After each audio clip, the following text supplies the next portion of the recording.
এই বস্তুটি দেখতে ভয়ানক, কিন্তু এর মন খুবই ভালো ছিল। সে দুনিয়ার মানুষদেরকে অনেক আধুনিক প্রযুক্তি দেয় আর পৃথিবীর সকল রোগ ব্যাধি দূর করে দেয়। তাই মানুষেরা তার নাম সুপ্রিম লিডার রাখে।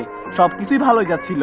মাইকেল নামের এই লোকটি কিছু সন্দেহ করে। সে ভাবে যখন থেকে এই এলিয়েন এসেছে, মানুষ তাদের নিজস্ব গবেষণা ছেড়ে দিয়েছে, এমনকি কোনো কিছু নতুন বানায়নি। সে এই বিষয়টা তার বসকে জানায়, কিন্তু তার বস তাকে বলে এখানে এলিয়েন আমাদের সবকিছু তৈরি করে দিচ্ছে, তো আমরা কেন কষ্ট করব। মাইকেলের বিষয়গুলো খুব আজব লাগে এবং সে এই এলিয়েনের ব্যাপারে রিসার্চ করতে থাকে। সে অনেকগুলো বই ঘেটে জানতে পারে যে এই এলিয়েন আগেও একবার পৃথিবীতে এসেছিল, আর সে কোনো ভালো কিছু ছিল না, সে ছিল একজন রাক্ষস। তখন তার গার্লফ্রেন্ড তাকে বলে আজকে সুপ্রিম লিডার একটি অনুষ্ঠানের আয়োজন করেছে। এতে মাইকেল একটি সুযোগ পেয়ে যায়।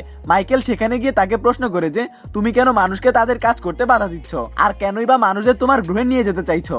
তখন এলিয়েন বলে আমি মানুষদের এজন্যই বাধা দেই কারণ তারা যে কোনো ভুল জিনিস বানিয়ে না ফেলে যাতে পৃথিবী ধ্বংস হয়ে যায়। মূলত সে পারমাণবিক বোমার কথা বলছিল।